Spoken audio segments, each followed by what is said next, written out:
शिवाजीनगर मतदार संघामध्ये साहित्यरत्न लोकशाहीर अण्णाभाऊ साठे यांच्या 104व्या जयंतीनिमित्त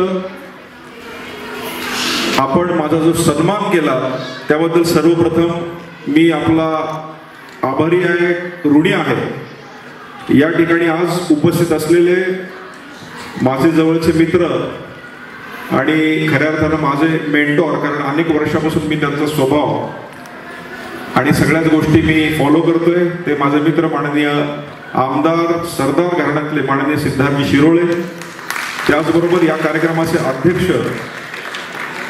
ज्येष्ठ नेते माननीय शंकरभाऊ तडाके, लहुजी वस्ताद साळवे स्मारक समितीचे अध्यक्ष आमचे भाजपचे नेते अशोक भाऊ लोखंडे, त्याचबरोबर भाजपचे ज्येष्ठ नेते माननीय दत्ताभाऊ खाडे, या ठिकाणी ज्यांचं व्याख्यान यानंतर होणार आहे ते अभ्यासू व्यक्तिमत्व डॉक्टर यशवंत गोसावीजी, या ठिकाणी उपस्थित असलेले आमचे मित्र माननीय आनंदजी छाजेड, स्वातीताई लोखंडे, प्रकाशजी डोरे, ज्येष्ठ साहित्यिक सुरेशजी पाटोळे, अत्यंत सुंदर असं त्यांनी मानपत्र या ठिकाणी लिहिलं। माझे मित्र शिवाजीनगर परिसरातील बरेच वर्गमित्र या ठिकाणी उपस्थित आहेत, ते आप्पा शिंदे, योगेशजी शितोळे, प्रवीणजी पोळ, समोर उपस्थित असलेले अमोलजी नेटके, प्रवीण RPS, प्रवीणजी कांबळे, सुनीलजी भिशे, तुषारजी मोहिते, त्याचबरोबर माणिकजी सोनाणे, विशालजी गवळी, आणि हा सुंदर असा कार्यक्रम ज्यांनी आयोजित केला ते आमचे मित्र अभ्यासू व्यक्तिमत्व माननीय प्रकाश वैराळजी, अनिलजी भिसे, प्रदीपजी कांबळे, भरतजी राहते, आणि अत्यंत सुंदर असं मानपत्र खणखणीत आवाजात ज्या आमच्या बहिणींनी सादर केलं त्या सौ शारदाताई पुलावळे, या सर्व उपस्थित मान्यवर। खरं तर आज मला 3 तारखेपासून सिद्धार्थजी मी संपूर्ण महाराष्ट्रावर फिरतो आणि आपलं बऱ्याच वेळा बोलणं झालं आणि आता मला 11:30 वाजता नागपूरसाठी निघायचं आहे। अनेक ठिकाणी माझे सत्कार होतात, सन्मान होतात शंकरभाऊ लोखंडे साहेब, पण हा सन्मान मला अत्यंत महत्त्वाचा आणि अत्यंत आनंददायी 2 कारणांमुळे वाटतो।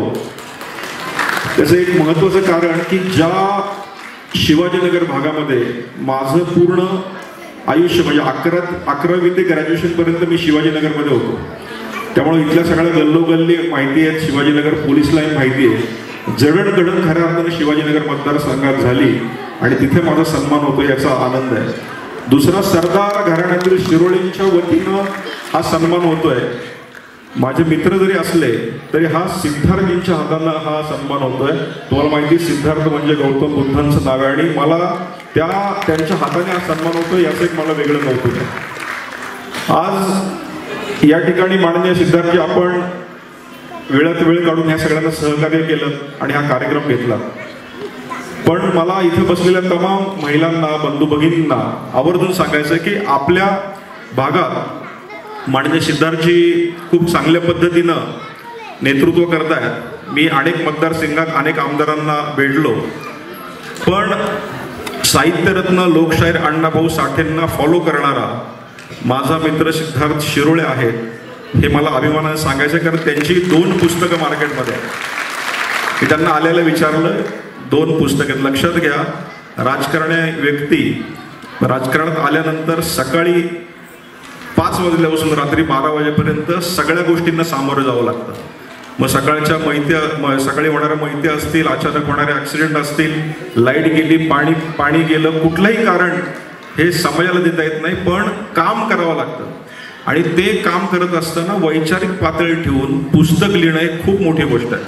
मला असं वाटतं आमच्या दोघांचे राजकीय गुरु देवेंद्रजी फडणवीस आहेत, त्यामुळे त्यांना फॉलो करण्याचं काम आपण करतो आहोत। आणि मी मगाशीच म्हटलं की मेंटॉरशिप मी खऱ्या अर्थानं सिद्धार्थजी आपली करतोय, कारण अनेक वर्षापासून तुमचा स्वभाव, तुमचं बोलणं आणि सगळ्या गोष्टी फॉलो करतोय, आणि फॉलो करत असताना पुस्तक लिहिणं हे मी तुमचं पाहिलंय, त्यामुळे येणाऱ्या काळात माझं 1 पुस्तक झालंय, मी हे दुसरं पुस्तक लवकरच लिहील असं मला वाटतंय। मला या ठिकाणी बसलेल्या सगळ्यांना सांगायचं आहे की मी जरी या ठिकाणी भारतीय जनता पार्टीनं आमदार मला केलं असलं तरी हा मी जो आमदार झालोय हा तुमच्यामुळे झालोय, तुमच्या आशीर्वादामुळे झालोय, तुमच्यातला म्हणून झालोय आणि मातंग समाजाला प्रतिनिधित्व द्यायचंय म्हणून झालंय। त्यामुळं लहुजी वस्त्रदारांचे आशीर्वाद, अण्णाभाऊंचे आशीर्वाद आणि महाराष्ट्रातल्या तमाम माझ्या बंधू भगिनी आणि माझ्या समाजाच्या लोकांचे जर आशीर्वाद माझ्याबरोबर नसते तर हे शक्य झालं नसतं. भारतीय जनता पार्टी असा पक्ष आहे की कधी काही सरप्राईज देईल सांगता येत नाही, आणि हे खरं तर मला मिळालेलं सरप्राईज होतं. सिद्धार्थजी, आपल्याला माहिती आहे की मी पिंपरी विधानसभेची तयारी करत होतो, इथं अनेक लोकांना माहिती आहे, आणि ते करत असताना विधान परिषद मिळणं मी मागितली नव्हती ते, आणि ज्या दिवशी मला कळलं की असं असं नाव आलंय, ज्यावेळेस पत्र मी पाहिलं असं मला वाटलं की ते व्हॉट्सअपला बरेच फेक मेसेज येतात तसं काहीतरी असेल, पण टी व्हीला आल्यानंतर कळलं की नाही, खरंच माझं नाव आलेलं आहे. त्यामुळं मला इथे बसलेल्या बंधू भगिनींना आवर्जून सांगायचं आहे की मातंग समाज हा आपल्या संपूर्ण महाराष्ट्रामध्ये द्वितीय क्रमांकाचा असलेला आपला समाज अत्यंत स्वाभिमानी आणि अत्यंत काय म्हणत आपण शांत स्वभावाचा, कुठेही ॲग्रेशन नाही असा समाज आपला आहे. पण या समाजाला आज तागायत कुठल्याही पक्षानं विधान परिषद किंवा राज्यसभा द्यायची हिंमत दाखवली नव्हती, ती भारतीय जनता पार्टीने दाखवली. त्यामुळे भारतीय जनता पार्टी, आमचे श्रीष्ठ देवेंद्रजी फडणवीस यांचं खरं कौतुक केलंच पाहिजे. कारण काँग्रेसने अनेक वर्षापासून आपल्या समाजासाठी अनेक गोष्टी करत असताना एक आवाज त्यांना त्या ठिकाणी देता आला नाही, याचं मलाही वाईट वाटतं. पण आज भारतीय जनता पार्टी आणि माननीय देवेंद्रजी फडणवीस सरकारने अनेक गोष्टी केल्या. सगळ्यांना माहिती आहे, लोकशाहीर अण्णाभाऊ साठे महाराष्ट्राला माहिती आहे, भारताला माहिती आहे, रशियामध्ये जाऊन त्यांनी काम केलं. पण त्याच रशियामध्ये 4 ते 5 दिवस जाऊन त्या ठिकाणी अण्णाभाऊंचं स्मारक उभं करणं आणि अण्णाभाऊंना 7 समुद्र पार नेण्याचं काम कोणी केलं असेल तर ते माननीय देवेंद्रजी फडणवीस यांनी केलं. त्याचबरोबर सगळ्यांना माहिती आहे, आपलं सगळ्यांचं दैवत लहुजी वस्ताद साळवे याचं स्मारक झालं पाहिजे, ही अनेक दिवसापासूनची इच्छा होती. मला असं वाटतं सिद्धार्थजी, आपण खऱ्या अर्थानं आम्ही नशीबवान आहोत आणि आपणही तेवढेच नशीबवान आहात.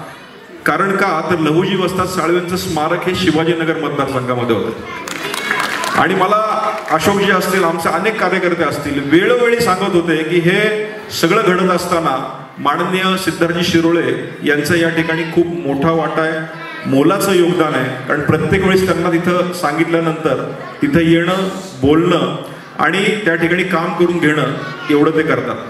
मी त्या अण्णाभाऊ आपल्या लहुजी वस्ताद साळवेंचं ज्यावेळेस स्मारकाचं भूमिपूजन होतं, अनेकांनी सिद्धार्थ भाऊंना सांगितलं की नाही तुम्ही बोललं पाहिजे, तुम्ही बोललं पाहिजे, पण त्यांनी भाषण केलं नाही. मी त्यांना विचारलं का नाही केलं, ते म्हटले की माझी प्रायोरिटी तुमचे समाजाचे नेते आहेत, समाजाचा तुमच्यातला नेता बोलला म्हणजे मी बोललो, त्यामुळे मातंग समाज माझा आहे आणि मी मातंग समाजाचा.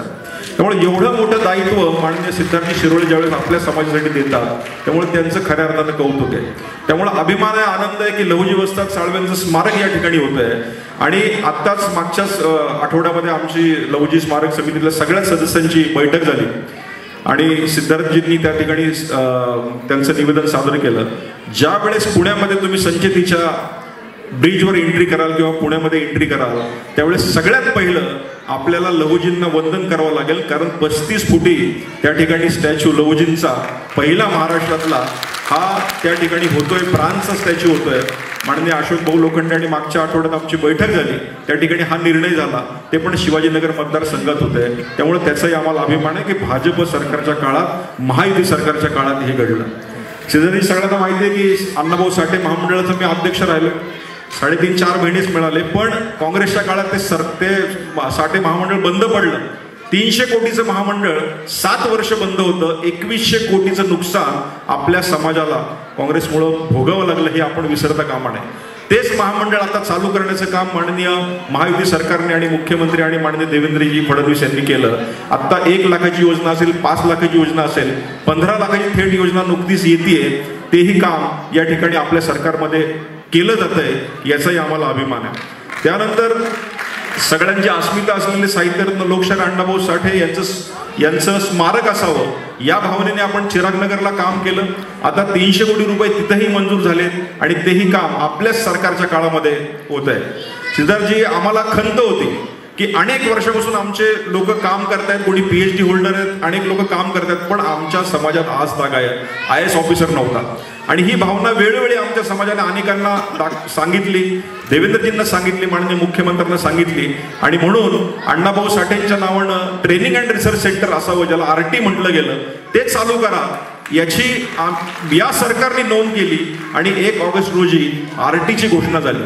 मला इथं बसलेल्या बंधू भगिनींना त्याचबरोबर महिलांना आवर्जून सांगायचं आहे की आपल्या समाजातले IAS ऑफिसर, तहसीलदार, कलेक्टर हे होणं अत्यंत गरजेचं आहे. आता आपण 200 जणांची एक बॅच करतोय, ज्याच्यामध्ये ज्या विद्यार्थ्यांना ग्रॅज्युएशनमध्ये 80% जास्त गुण मिळाले अशा 200 विद्यार्थ्यांना आपण या MPSC आणि UPSC साठी RTच्या माध्यमातून बसवणार आहेत, जे 200 विद्यार्थी मातंग समाजाचे असतील.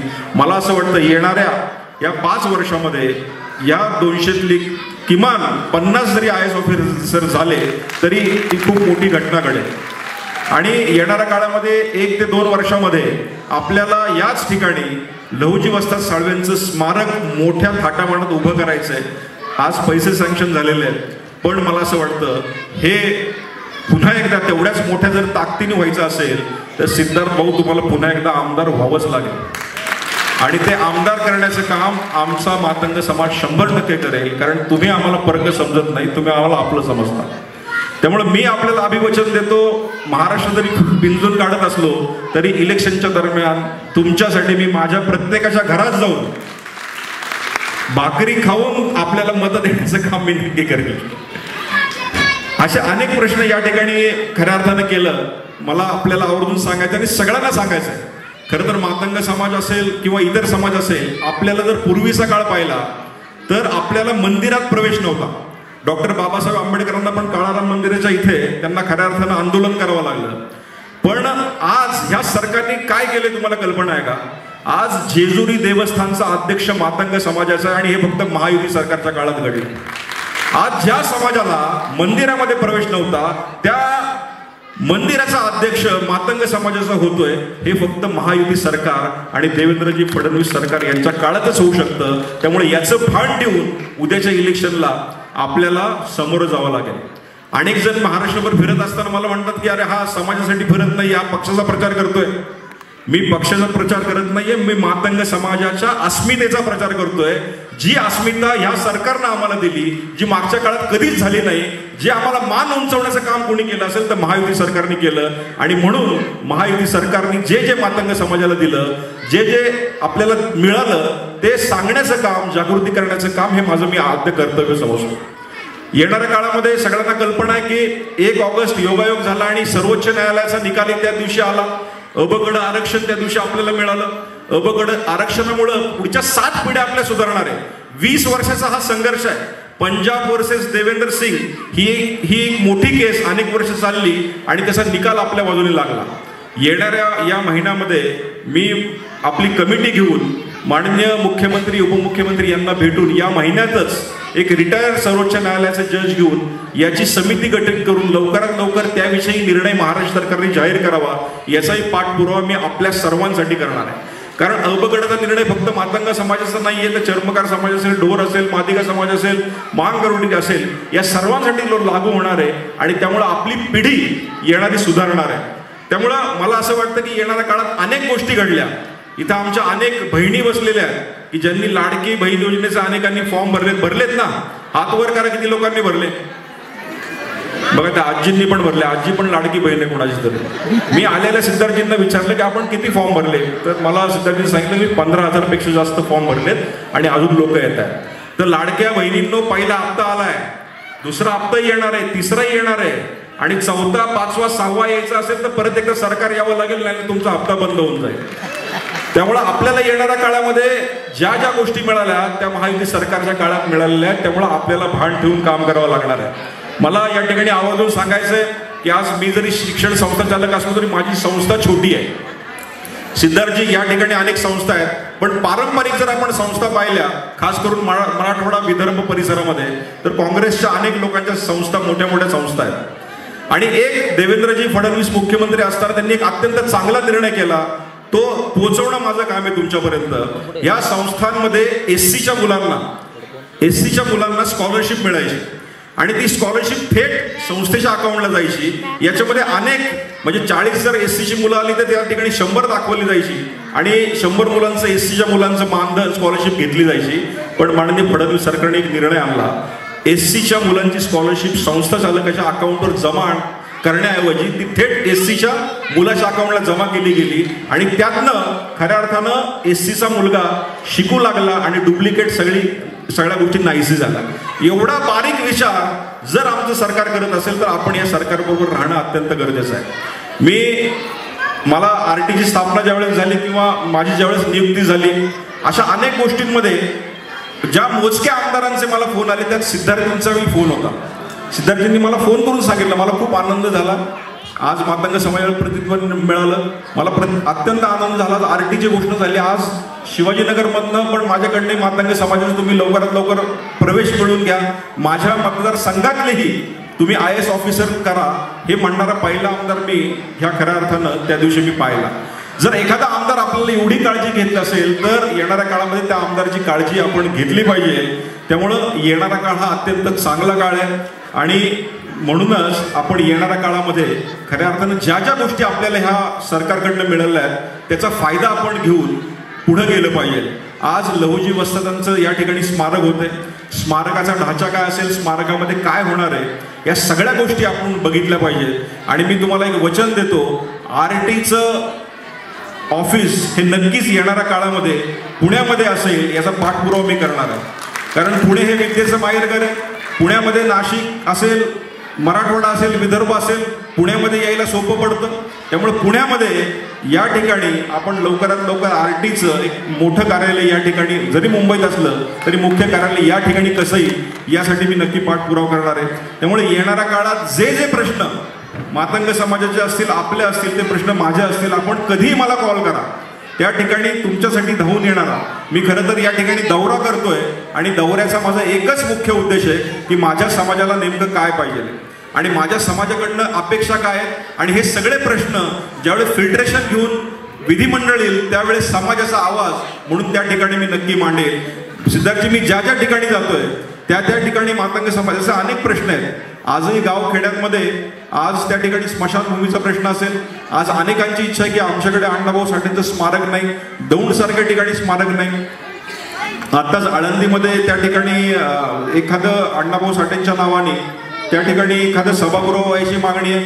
काल मी जालन्यामध्ये होतो, जालन्यामध्ये APSC UPSC सेंटरसाठी मला त्या ठिकाणी एक आमदारनींना पैसे मिळावे अशा काही गोष्टी सांगितल्या.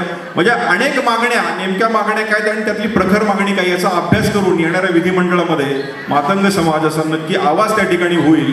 मी जास्त बोलणार नाही कारण मलाही पुढे जायचं आहे. मी जाता आता एवढंच सांगेन की शिवाजीनगर मतदारसंघ या ठिकाणी मी लहानाचा मोठा झालोय. विद्येचं माहेरघर जरी पुणे असलं तरी माझ्या विद्येचं माहेरघर एक शिवाजीनगर होतं. त्यामुळे शिवाजीनगरच्या लोकांना मी देणं लागतो. आपण कधी अर्ध्या रात्री बोलवा त्या ठिकाणी मी आपल्यासाठी हजर असेल. आपल्याला कुठलेही प्रश्न, मला वाटतं शिवाजीनगरमध्ये कुठलेही प्रश्न पडणारच नाही कारण सिद्धार्थ शिरोळेंसारखे या ठिकाणी नेतृत्व या ठिकाणी आहे. अनेक आमचे नेते समाजाचे या भागात राहतात. त्यामुळे तरी पण तुमच्यासाठी काही गोष्टी ज्या शासकीय सेवेतल्या आणि इतर गोष्टी लागल्या तर आपण कधी मला आवाज द्या. आज आपण या ठिकाणी मला बोलवलं आणि जो माझा या ठिकाणी बहुमान केला तो मी कदापि विसरू शकत नाही. त्याबद्दल मी पुन्हा एकदा आपले हार्दिक हार्दिक आभार मानतो. धन्यवाद. जय हिंद, जय महाराष्ट्र, जय लहुजी.